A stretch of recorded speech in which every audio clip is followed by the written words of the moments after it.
Hello student. Today topic of discussion is pelvic organ prolapse.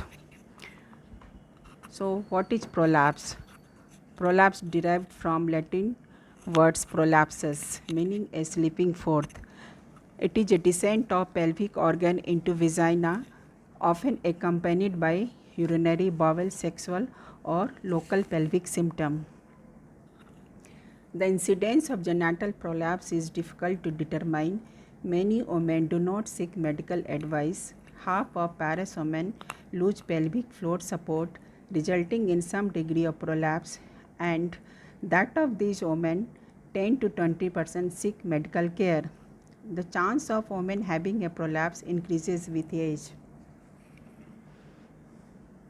Now come to the support of the uterus. Uterus is usually situated in anteverted and anteflexed position. It lies between the bladder anteriorly and rectum posteriorly. The cervix pierces the anterior vaginal wall, almost right angle to the axis of vagina. The external os lies at the level of ischial spine. The uterus is held in this position at this level, supported by the ligament. Round and broad ligament with intervening cellular tissue act as a upper tier support.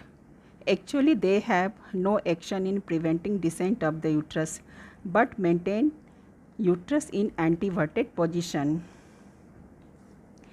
Pivocervical ligament, cardinal ligament and uterosacral ligament and part of the pelvic cellular tissue are considered as the strongest support of the uterus.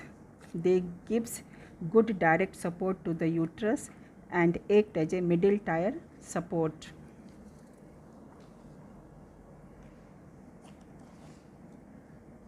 The support given by the pelvic floor muscle, that is levator ani, endopelvic fossa, levator plate, perineal body and urogenital diaphragm, gives the indirect support to the uterus and act as a inferior tier support. Now come to the causes and contributing factor. The genital prolapse occur due to weaknesses of the structure supporting the organ in position. These are predisposing factor and aggravating factor. Predisposing factor are acquired and could be acquired and congenital. Vaginal delivery with consequent injury to supporting structure is the single most important acquired predisposing factor in producing prolapse.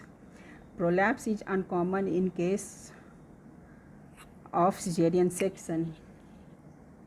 Trauma of vaginal delivery causing injury to Meckenrods and uterosacral ligament, so they lose their support to hold the uterus in position.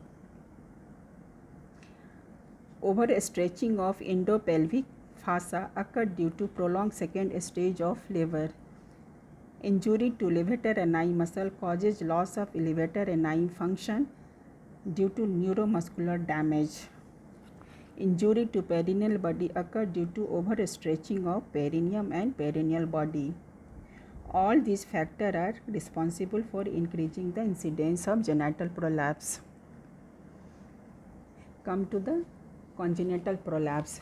It occurs due to weaknesses of the supporting structure causing easy vaginal delivery, as is seen in genetic decreased ratio of type 1 collagen, women with Marfan or Ehlers-Danlos syndrome, and in occult spina bifida. And come to the aggravating factor. Postmenopausal atrophy in postmenopausal women due to withdrawal of the steroid hormone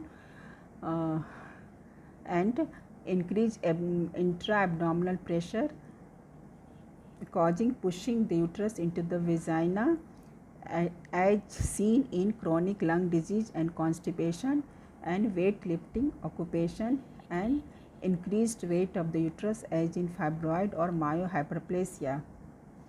Multiparity with repeated childbirth at frequent interval. So come to the type of prolapse. There are two types of prolapse: vaginal prolapse and uterine prolapse. Vaginal prolapse can occur independently without descent of the uterus, and uterine prolapse always associated with vaginal prolapse. So, vaginal prolapse are anterior wall or anterior compartment prolapse, that is cystocele and erythrocele, and posterior compartment or posterior wall prolapse, that is relaxed perineum, rectocele and antrocele. So, what is cystocele? Cystocele is formed by descent of upper third of the anterior vaginal wall. As the bladder is adjacent to this area, so there is a herniation of bladder through the anterior vaginal wall and hence called cystocele. Erythrocele, there is a descent of lower third of the anterior vaginal wall, urethra herniate through it and called erythrocele. When it is along with cystocele, called cystoerythrocele. And posterior vaginal wall prolapse. Relaxed perineum, the perineal body producing gaping introitus with bulge of lower part of the posterior vaginal wall. Rectocele, there is bulging of middle third of posterior vaginal wall and adjacent recto-vaginal septum, and as a consequence there is a herniation of rectum through the lax area, and so called rectocele. Antrocele, laxity of or descent of upper third of vaginal wall result in herniation of pouch of Douglas. It may contain omentum or loop of a small bowel, hence called antrocele. Some author considered antrocele as a middle compartment prolapse or bowel prolapse. Come to the uterine prolapse. It is of two type: uterovaginal prolapse and congenital prolapse. This is the most common type of prolapse. Cystocele occur first, followed by the traction effect on the cervix, causing retroversion of the uterus. Intra-abdominal pressure has got piston-like action on the uterus, thereby pushing it down into vagina. Now come to the classification of prolapse.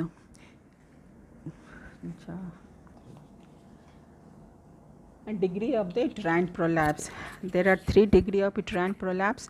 First degree, the descent of the uterus down from its normal position, but external os still remain above the introitus. And second degree, the external os protruded outside the vaginal introitus, but the uterine body still remain inside the vagina. And third degree, or called procedencia or complete prolapse. And the uterine cervix, body and the fundus descend to lie outside the introitus. There is no Now come to the congenital prolapse. There is no cystocele. Uterus herniates down along with inverted vagina. This is due to congenital weaknesses of supporting structure. There is another classification called pelvic organ prolapse quantification system. Pelvic organ prolapse quantification, first published in 1996, an article by Bump et al., present a standard system of terminology approved later by the International Continence Society, the American Urogynecologic Society and Society of the Gynecologic Surgeon for the description of pelvic organ prolapse and pelvic floor dysfunction. How POPQ system works. The hymen acts as a fixed point of reference throughout the POPQ system. There are 6 defined points of measurement in POPQ system: anterior or AA, BA, C, and posterior AP, BP, and D. 3 other landmark GH, TVL, or PB. Each is measured in centimeter, above or proximal to hymen negative number and below or distal to hymen positive number, with the plane of the hymen being defined as a 0. Point and landmarks of POPQ system examination. Point A, anatomical defined fixed point. A, middle of anterior 3 cm proximal to external urethral meatus, approximate location of urethrovesical junction. AP, middle of the posterior wall 3 cm proximal to the hymen, range of position -3 cm to +3 cm. Point B and BP are defined as the lowest point of the prolapse between A anteriorly and AP posteriorly and the vaginal apex. Anteriorly, the apex is point C and posteriorly is point D, pouch of Douglas. In women after hysterectomy, point C is the vaginal cuff and point D is omitted. Urethrovesical junction, AA, which portion of vaginal wall is most distal.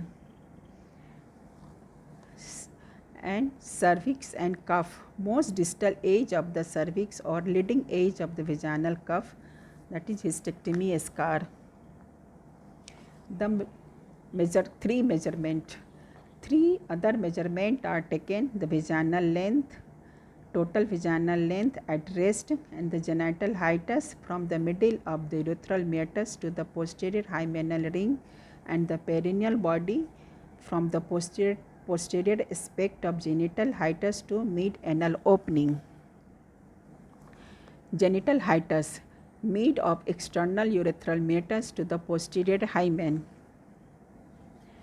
And perineal body, posterior margin of genital hiatus to mid-anal opening. Total vaginal length, greatest depth of the vagina in centimeter, C and D in normal position, measurement without straining. Stages of pelvic organ prolapse.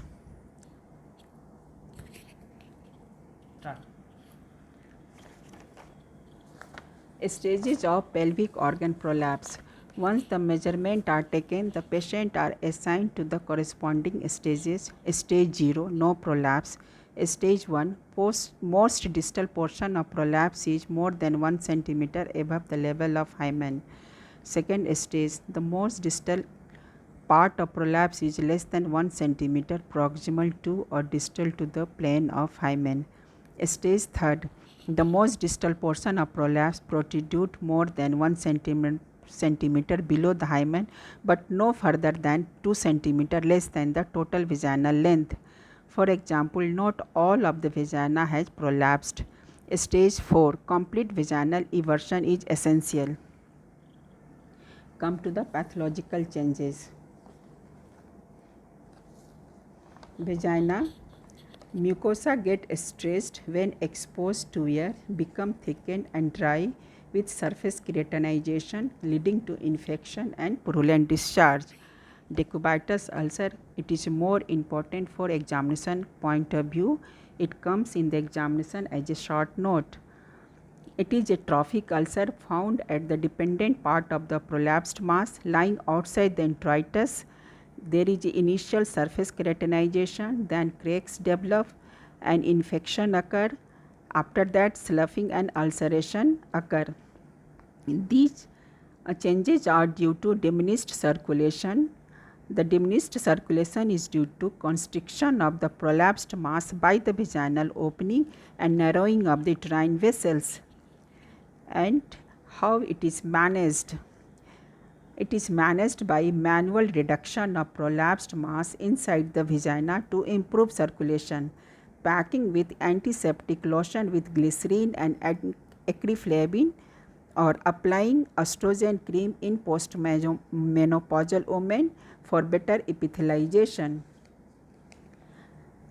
And bladder, incomplete emptying due to sharp angulation of urethra and causes retention of urine and cystitis. Ureter, they are pulled down causing hydroureter, pyelitis and pyelonephritis. Incarceration, infection of paravaginal and cervical tissue becomes edematous and congested and so becomes irreducible.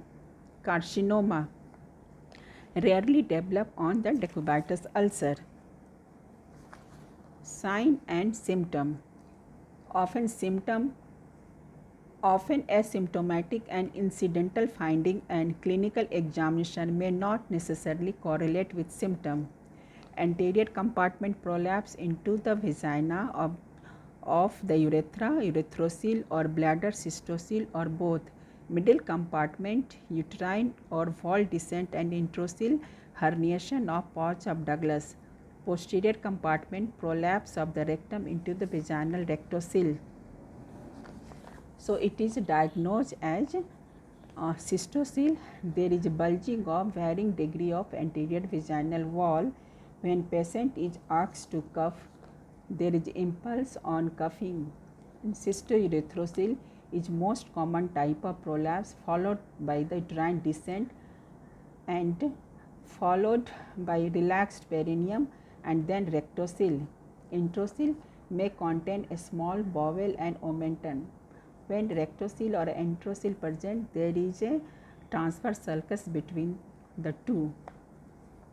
Traditionally, uterine descent is graded as first degree, second degree and third degree and diagnosed as. Other associated symptoms are, that is urinary symptom, stress, incontinence and frequency in diurnal and nocturnal, urgency and urge incontinence, hesitancy, poor or prolonged urinary stream, feeling of incomplete emptying, manual reduction of the prolapse mass to complete emptying and positional change to start or for complete emptying. Bowel symptom, difficulty in defecation, incontinence of flatus, liquid stool or solid stool, urgency of defecation, digitation or sleeping of vagina, perineum or anus to complete defecation, feeling of incomplete evacuation, rectal protrusion during or after defecation, that is rectal prolapse, sexual dysfunction, inability to have infrequent coitus, dyspareunia, loss of satisfaction or orgasm, incontinence during sexual activity. Other symptoms are feeling of pressure or heaviness in the vagina, pain in the vagina or perineum, sensation of awareness of protrusion from the vagina, low backache which is eased with lying down, abdominal pressure or pain, blood stained and purulent discharge. Differential diagnosis of uterine prolapse. Cystocoel always confused with Gartner cyst. Feature of the Gartner cyst are, it is situated anteriorly or anterolaterally and of variable size. Rugosity of the overlying vaginal mucosa are lost. Margin are well defined. It is not reducible. There is no impulse on coughing. The metal catheter tip introduced per urethra failed to come underneath the vaginal mucosa. Uterine prolapse is confused with congenital elongation of the cervix. Features of congenital elongation of the cervix are, it is unassociated with prolapse, vaginal part of cervix is elongated, external os lies below the level of ischial spine, uterine body is normal in size and in position. And chronic inversion. Leading in chronic inversion, leading protruding mass is broad. There is no opening visible on leading part. It looks shaggy. Internal examination reveals cervical rim is on the top around the mass. Rectal examination confirms the absence of uterine body and cup-like depression is felt. And fibroid polyp. Feature of fibroid polyp are, the mass is saggy with broad leading part. No opening is visible on leading part. Internal examination reveals the pedicle coming through the cervical canal or arising from the cervix. Rectal examination reveals normal shape and position of the uterus. Management. Management of the prolapse. There are three management: preventive treatment, conservative treatment and surgical treatment. Preventive measure, and for prevention of prolapse, adequate intranatal, antenatal and postnatal care should be taken as during antenatal period.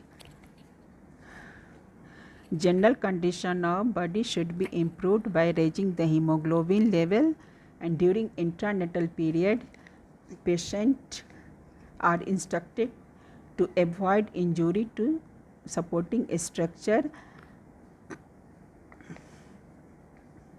by bearing down, not bearing down before full dilatation of cervix, and avoid forceful traction of forceps and ventouse, and do timely episiotomy. And during postnatal period, women are instructed to avoid future pregnancy too soon and too many by the contraceptive method, to avoid strenuous activity and heavy lifting work. Adequate treatment of chronic cough and constipation is to be done accordingly. And conservative treatment, conservative treatment should always be offered before referral to hospital. Pelvic floor exercise. Pelvic floor exercise may limit the progression of mild prolapse and alleviate mild prolapse symptoms such as a low backache and pelvic pressure. However, they are not useful if the prolapse extends to or beyond the vaginal introitus. Now come to the pessaries treatment. The main indication are patient unfit for awaiting or who have declined surgery, women who may yet bear children. In the management of prolapse in neonate, which can occur in conjunction with neural tube defect, or in purpurium for proper involution. Operation for the prolapse are if there is anterior or whole anterior vaginal wall prolapse as cystocele, cystourethrosil and paravaginal defect, operation should be done as anterior colporrhaphy, paravaginal defect repair. And if there is posterior vaginal wall prolapse upper 2/3, that is rectocele, operation is done colpoperineorrhaphy, and posterior upper 1/3, that is introcele, vaginal repair of introcele with PFR, McCall's coldoplasty and Moscovich procedure. Combined anterior and posterior, that is uterovaginal prolapse, vaginal hysterectomy with PFR, also called Wald-Mayoz operation, and further Gill's operation if patient want to preserve their uterus. Vaginal wall following hysterectomy, that is called vault prolapse, and repair of the vaginal vault along with PFR, and sacrospinous colpopaxy and colpoclasis, Lefort operation. Uterus without vaginal wall, and that is congenital or nulliparous prolapse, cervicopexy or sling operation, and as Pronendrage operation. Complication of surgery are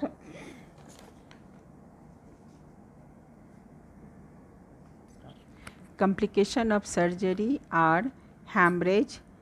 It occurs within 24 hours. It is due to slippage of suture or improper hemostasis, and trauma to bladder and rectum. Shock occur due to brisk hemorrhage. Infection occur within 5 to 10 days or even sometime 21st day up to 21st day because of sepsis. Urinary complication, incontinence and retention is due to edema of urethral wall and reflex from the wound. late complication are recurrence of prolapse, that is called valve prolapse, and VVF following bladder injury, and RBF following rectal injury. Thank you. तने हमको सुनाओ तो हम satisfied नहीं हैं.